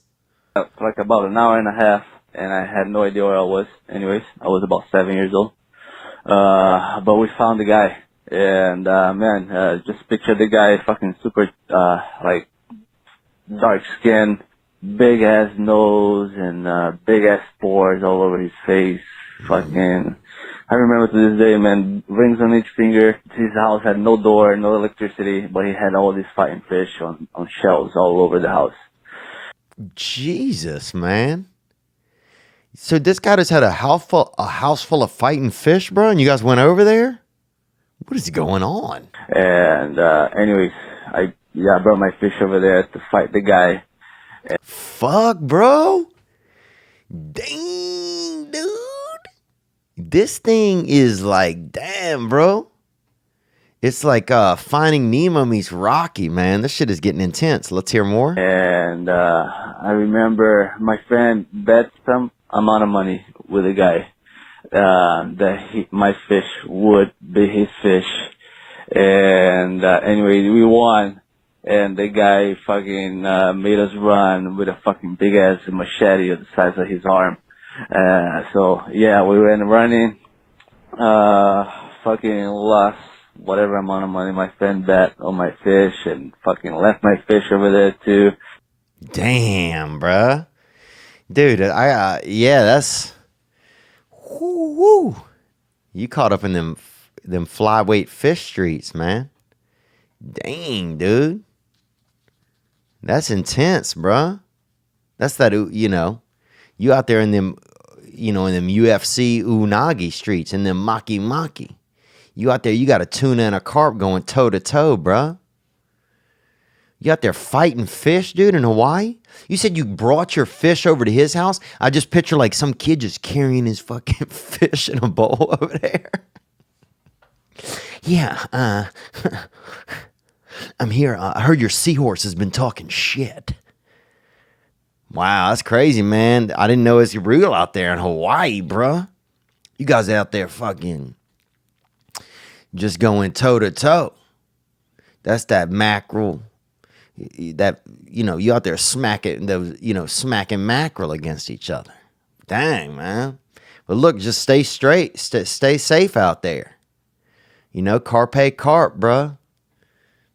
Get it done, man. Good luck out there, dude. Thank you for calling in, man. All right, let's take another call here. What's up, Theo? Just calling to reply because you're wondering who's listening out here to your podcast, man. It's a Sergio calling from Tucson, your old home. Tucson, baby boy.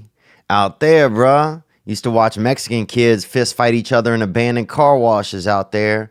My mom, lived out in the East. She's moving back out there, out off of Golf Links, dude. Shout out to Pima City, bruh. Shout out to them Wildcats, boy. Bear down. Tucson, Arizona, dude. A bunch of empty river basins, bruh. They keep saying there's water and there's no water. Then one day that shit comes like the Bible. Like somebody just cracked open a big, huge Bible up on a mountaintop. And this water just runs down that whole everything. Enough water for a year. They got cactuses out there. You hit a back alley, a couple dudes, couple of brothers out there. A couple of Mexican brothers maybe even, and fucking one white dude, a couple fucking, low-key closeted Mac Miller types out there grilling up some fucking scorpion. You catch a fucking jaw full of scorpion meat, couple of, a little hit of peon. Get that jaw full of peon. You out there fucking people cutting their tops of their cars off, no shirt sleeves. You'll see a dude at Bank of America, bro, the manager. Suit, no sleeves on that motherfucker. That's Tucson, bro. A lot of people out there, a lot of dream catchers, bro. A lot of people out there caught up, dude. Air Force, Davis Monthan. And people out there slinging fucking big gulp, a lot of big gulps and dream catchers, bruh. You got that sip, and you got that Dormir say hitter. That Dormir say fucking dream cage, that dream catcher. Onward. Just wanted to say what's up. Hope you're doing well. Working in the graveyard security. Doing all right, man. Oh, nice. We want to know who's listening to the show. We got a graveyard security worker. Dude. Wow. I never thought people would be breaking into a graveyard. But now that I think about it, though, in our town, they had a graveyard and people would break in there and steal bones and stuff out of there. I thought it was always for soup and stuff when I was a child, but now as I'm realizing as I'm older, probably for seancing and doing seancery. More? Smoke the J, just ready to get out of here. What? Just taking it easy, man. Being positive. Good vibe tribe all the time. Good vibe tribe. I like that, man. Let's hear more. Thanks for everything you do. Keep making us happy, man. Being positive, even when you're down. We got your back, just like you got ours. Love you, man. Stay up. Gang, bro. Gang, dude. I appreciate that. And, man, you're a pioneer out there. You getting high? Working at the graveyard, man? Dude. You sound like, wow. You sound like Tim Burton's little sidekick out there, man. That's brave as hell, dude. I won't even be in a graveyard at night. And you working the night shift with the dead? And you getting high? Dude, are you asking for ghosts? Come on, bro. I would lose my mind. You got to put that on camera, bro. You need to start, they got that Paul Flart guy, that guy that was flarting at the front desk at a medical billing place.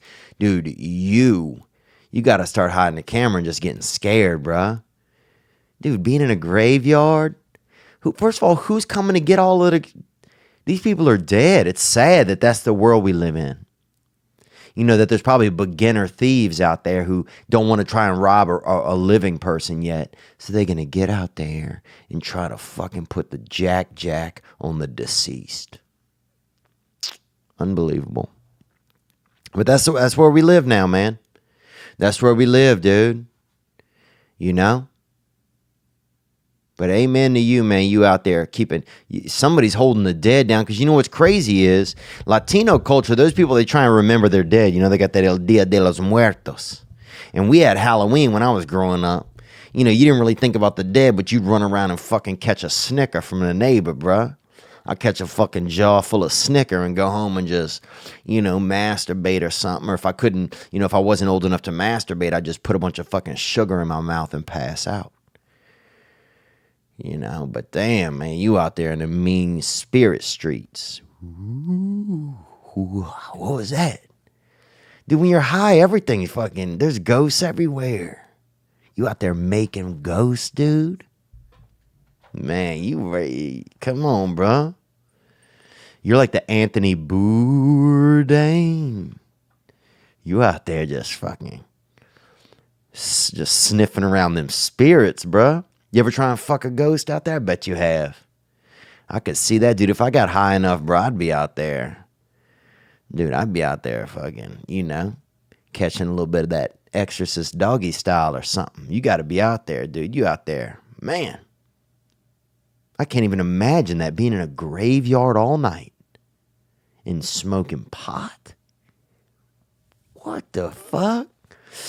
Amen, though, dude. I love your attitude, that good vibe tribe, dude, all day. I appreciate that, man. I appreciate you calling in. Let's take one more call, man. We got another one right here. Here we go. Hey, what's up, Theo? I'm calling in from Oregon, man. I'm just listening to your latest episode, and you're talking a little bit about the dark arts, about that self-love, and I've heard you talk about it in the past, and you haven't really mentioned as much in the past the connection with the pornography. And yeah, I was just wondering if you differentiate at all, you know, the self-love when the pornography is involved versus, you know, just self-love when you're using your own imagination. Are you trying to avoid both of them, or are you just trying to avoid the pornography? These are some things that I've struggled with in the past, and, you know, I found lately that, you know, just avoiding the pornography and just kind of learning how to love myself without having to involve those parts of the dark arts. Amen, brother. Yeah, that pornography, it's like somebody took your imagination and said, hey, I can do better than your imagination. And I fell for the trap. That's really what happened. I mean, I used to love my imagination, boy. I would imagine all kind of stuff. You know, we raid in the Indian village, and suddenly they, you know, I'm supposed to be like one of the raiders, and we're coming in, and, you know, they fighting people and grilling people up and everything, and stealing fruits and catching a little bit of, you know, stealing, you know, they got exotic meats in there, snake meat, everything. But then as I'm riding by on my horse and swinging my sword, I see this bad little nativarita, you know, this little Mexican native girl, a nativarita. And so I slip off of, you know, my horse, and I ride a small horse. A lot of men out there on these big horses. Yeah, well, it's easy to fucking hit somebody with a sword when you're on a big horse, dude. Because I think that's cheating, bro. I'll be down there on a little pony. And I'd be the only warrior coming in the tribe that's on a pony. And they'd be like, oh, man. And the ladies can see me better because I'm closer to the ground, because a lot of the ladies in some of these places that were pillaging, they small ladies. And one of them, I catch her eye through a little, you know, not a window, but something like that, you know. Something with the windows kind of missing. Because there never was a window, because they don't have glass in this village. They never had glass. But if they did have glass, somebody would have thrown a lawnmower through it. So I catch the eye of this bad little nativarita. And next thing you know, I'm off my horse, and she and I are just fucking licking the inside of each other's faces, boy. Just playing taste test with the back of each other's throats, dude. And just thinking about how bad we can be. And just wanting to put barbecue sauce all over each other's bodies. And yeah, that was my imagination, man. So next thing you know, I'm fucking wearing, you know, I'm doing all kind of stuff. I've got a teepee in the back of my yard, and I'm jerking off. Because my imagination used to do it for me. But then pornography came through and said, "Oh, we'll do your imagination's job for you." And they do it, but they don't do it with enough sense, enough actual sense, where they tempt my senses. It's just straight to the visual, straight to the brain, straight to the, wiener, and straight to the ejaculate. But back in the day, when I could feel the pony I was riding in on, and I'd get a little bit, I'm riding in on that pony, and I'm getting a little turned up just even being on his little back. And I can even feel him fired up. He might even have an erection, this little bitty, this kind of strong, fast pony. I'm on the fastest fucking pony they've ever even had. And so he's kind of wheat colored because he was raised in wheat, and some of the coloring came off on his skin. And so he's wheat colored, man. And we ride in the village, and he's erect, boy. And people are like, damn, that pony's got a big dick on him. And we get in there, man, but I can feel his skin, and I can feel even his body just grinding up between my legs. So I'm already, my chi is up. And that's happening in my imagination before I've even met the lady. That's my imagination making pornography. This new shit is just, some thrifty bitch shows up in some fishnet. It doesn't even look like nice fishnet. Literally, this shit looks like, I'm not talking about something off the coast of Seattle. I'm talking about something they catching, where they down there catching gar off of Corpus Christi, okay? I'm talking about some fucking, some shoddy nets they using over there, or actually they probably using real nets down there in Corpus Christi. Up there in Seattle, they probably using these, nets that kind of catch fish, but give the fish a chance to get away as well. They probably using, strong spider webs. That's what these, in the pornography, these girls show up. They're already at the door. You don't even know why they're at the door. They're just knocking door to door, fucking whoever answers. Come on. So that's the pornography. And next thing you know, they fucking, and people's holding their buttholes open and everything, and they catching cold. They got a new one I saw a while back. It was somebody catching a snowflake in their butt. What is that, dude? Who's jerking off to that, bruh? That's nothing. That's just weather. That's like, fuck, man. That makes me just wonder, That's for people that wear mittens. I'm gloves, bruh. You catch me in gloves, dude. I know where each of my fingers are at. I ain't taking a chance with this fucking little hand Barbados they making. Come on. But I ride in on that pony, and then I get off the pony, and I feel my bare feet on the ground. And I see her face, the shadow of her, and she's in there in her little, in her hut. She's in like a hut, like a grass hut. And she wrote, and in the dirt, she wrote with a stick, it said, "Come get this, coochie." She wrote that with a stick in the dirt, and that's what I saw. Like, damn, this chick speaks English, And next thing you know, I'm in there, and we're just, just being wild, bruh. Just filling each other's mouth with maize, or maize, or however you pronounce it. And just being fucking native as we can. And my penis just suddenly, it's like erect, and it has ears pierced with pieces of bone going through the sides of its ears. My penis has ears all of a sudden. And I want to just fucking be a maniac.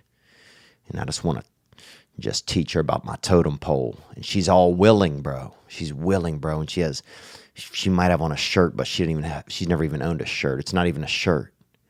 It's just like somebody else just like put a little bit of like, some type of, it's like leather, or not even leather. It's like maybe, animal skin, probably marmoset. She has like a marmoset brassiere, and it's just all tits and marm, bruh. And you can just see that fucking marm skin holding up them tots. Bro, and she's got ass cheeks that are the color of 1,000,000 fucking sunsets. And we make love, man. And we make love, and there's people in the distance dying and fucking, and stealing, coffee and corn. And some of the natives have been making cocaine on the side, and somebody fucking cracks into a bag of that and, gets a snout full and runs into a fucking open fire. But that's what I like. That was my pornography. That's where my imagination lived. And now it's killed off. We're killing it off. It's like all of our senses, it's been taken over. There's options now. You don't have to think for yourself. You don't have to feel for yourself. Oh, we'll take care of you. You don't have a house? We'll give you a halfway house. We'll give you a quarter-way house. Hey, you can sleep in this dog house. What about a tree house? What about a hammock? What about a mobile home? Lost your home? Take a fucking home with you. You can't lose here in America. You don't need to have any feelings to survive for yourself. Oh, pornography? Sure. Why think about titties when you could just see titties, bruh? Take the easy way out. See some tits. No. I want to think about them. I want to think about tits. I used to think about tits having real milk in them when I was young. 2% skim, bruh. My God. And I used to even have this vision, I remember when I was young, of a girl like washing a car with big old tits, bruh. Just big old TITTS. And at the very end, she would clean the car completely. And she had on bottoms, okay? I'm not gross, okay? She had on bottoms. I ain't seeing somebody's full crotch while they're supposed to be cleaning a car. Okay, you don't work and have your full crotch out. But she would have, and then she would actually use milk from her breast to do the tires. And to like do the, where they clean the tires and put that tire shine on them. Like that Armor All. And she had kind of Armor All milk in her breast. And god dang, that was beautiful. And that was imagination, man. And I'm even erect right now. And I don't know if there's a better way to end an episode. But whatever it is, man, use yourself. We have to get back into ourselves. We have to find our motivation, man. We have to. It's in us. And it will die unless we cultivate it. Pornography is just somebody took your imagination, like, oh, we'll make it for you. Trust us. I'm good, man. And that's why I fight it. And yeah, there is a difference between, watching pornography and, pleasuring yourself to that. And then also, after a while, if you don't pleasure yourself, you feel the desire to pleasure yourself. And that's called natural bust. And if you do that, that's natural, man. There's nothing wrong with that. But when you become addicted and you're doing it out of habit from watching masturbation, that's when I have the problem. I've talked about that before. But what else, man? That's it, dude. That's it for today. I think we're good. I'm good. This is a long episode. I thought this episode was going to be an hour, man. I was trying to get out of here. But, I appreciate it. I appreciate our sponsors. We got Unruly Bastards, Bixby Coffee. And as always, that Beardbrand, bro. You want to spice up your beard? Get it, man. That old money sea salt spray. Flex, bro. Bring the beach to your neck, bro. Put a little fucking couple squirts of the Atlantic around your crotch or whatever. Have some bad babies running around that thing. They trying to find a seaport for that poo. But we have to protect our nature of who we are. Our feelings and our desires and everything. Human nature is being outsourced. And it's okay. Part of it's just the times. It's what's going on. But we have to recognize it. And you have to say, okay, I'm not going to use porn. I'm going to use my imagination. Your imagination. It's the original app, bro. It's the app that God gave you. It's the iPhone. Your imagination? Anything in the world, bro. It's Google Maps. It's that Google View or whatever where you can go right on the street view. That's your imagination. I can do anything right now in my head. I can watch a dragon learn to play volleyball right now. In my head, I'm doing it right now. It's for me. We have, and is there any more amazing ability in the world than some of those abilities? The ones we have inside of us? That fight or flight, there are things inside of us that are ways outside of us are going to start deteriorating from our DNA. And we have to recognize that. We have to recognize that, recognize that we are a bit of a museum in a way. And we have some exhibits that we want to take care of. And we want to keep. We want to keep. But thank you guys so much for the calls. Thank you guys for being here. So I'm going to take us out of here. Remember, always you can hit the hotline 985-664-9503. As well, if you're struggling with something, you're struggling with some mental health issues, and you don't think you can get help, you can try a service that I've tried recently. It's called BetterHelp.com. Go to BetterHelp.com/Theo, Theo, today. And you can find a therapist you can try on your phone. You can start through text. You can do video chat. There's some different options. I've tried the service and I enjoy it. BetterHelp.com/Theo. On the way out, man, what better way to get out of here, man, than I saw Bishop Gunn this weekend, and I had a good time, dude. It reminded me of Aerosmith from Mississippi, a beautiful band. And I'm glad I went for a couple runs. I'm gonna go for another run tonight. I'm gonna keep my blood flowing. And because you have to do that, you have to match it's so much easier for your brain to help itself if it's got some fresh blood going in and out of it. You know what I'm saying? You can't teach a stagnant steak new seasonings. You can't teach a stagnant steak new seasonings. Nope. You got to keep that flow going, man. Keep that flow going, bro. And it's easy. It's going to be so much easier to add spice. It's going to be so much easier to add spice to your head meat. Be good to yourselves out there, because you deserve it, man. You're just a person, and if you've made any mistakes, that's okay. I've made a lot, and we're going to be okay. And if you're struggling and you don't know what to do, man, ask for help. We're down here with each other, and I know it's hard sometimes, man. You want to be that big dog, It's the only thing you've ever known is taking care of yourself. But man, people really want to love you. I know that, and I'm starting to learn that for myself. I love you. I know that, man, and I'm excited to see some of you guys. I'll see you in Nashville this weekend. I will see you in Toronto the weekend after, and be good to yourselves. You probably deserve it, man. We're making it, bro. That's all we're doing.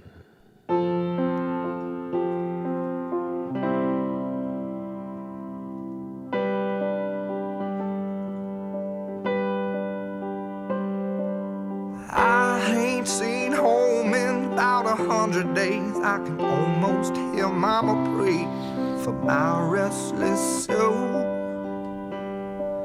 And I ain't made $1 I ain't spent, but where it's going ain't killed me yet. I still get where I'm bound to go. I'm making it. I'm making it. I'm making wrong feel right. It's a good song, isn't it, man? I'm making it, and if hell's where I'm headed there, Bishop Gunn, Making It. I'm making good time. And we'll put the link in there. Thank you guys for sticking with me, man.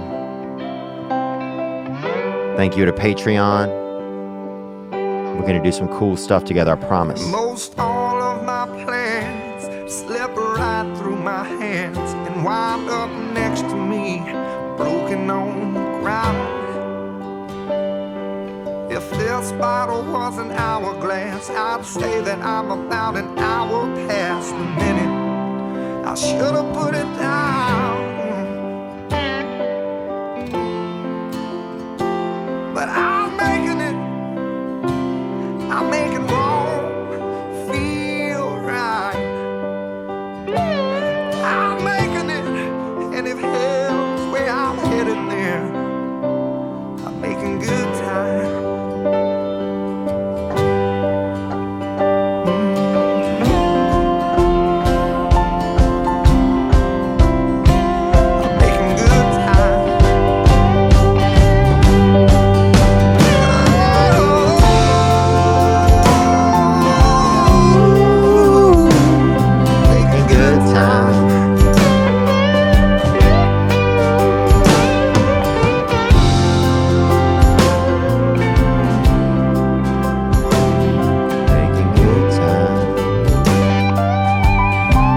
Shout out to everybody that came out to Between the lives that I've crossed and the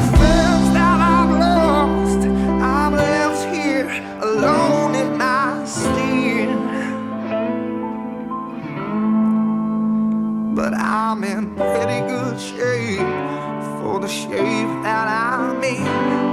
Man, it was fun to watch them. I'm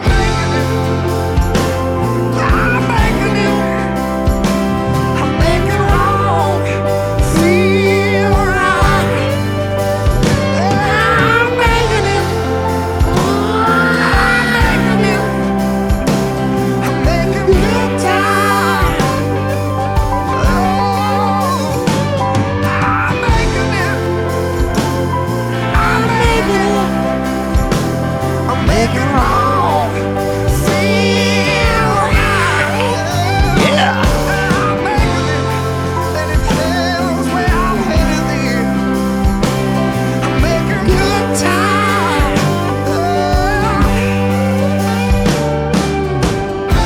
Come on. Get in there.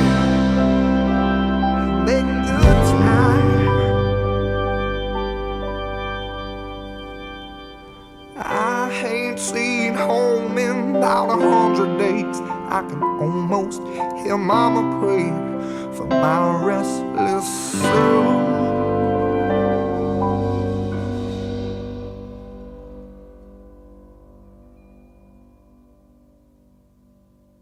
Wow, man. Making wrong feel right, man. You can help somebody today. Know that somehow, some way. Could be a smile, could be a hug, could be a high five. Could be a suggestion. Could be not giving advice. Just listening. You know? It could be texting somebody back but not saying something mean. You know? Say what you mean, but don't say it mean. That's what my brother always told his children. Say what you mean, but don't say it mean. You know? It's funny, man. Here I am, a 38-year-old child, still learning lessons. That's life. And that's really a gift, isn't it? That at 38 years old, I'm still able to learn. Imagine if you only got to learn when you were a kid and we were stuck in, and that was it. And we never got to crack open any of that again or learn again.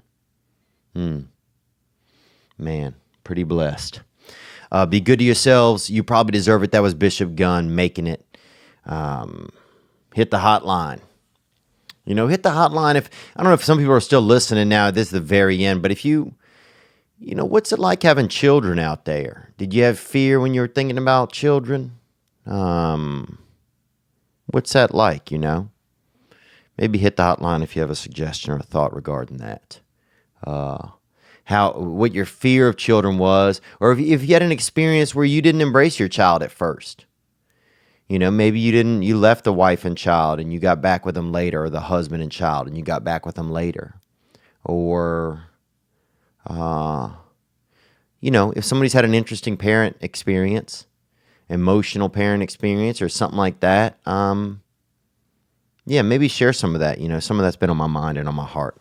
985-664-9503. You guys take care, man. Love you. Bye.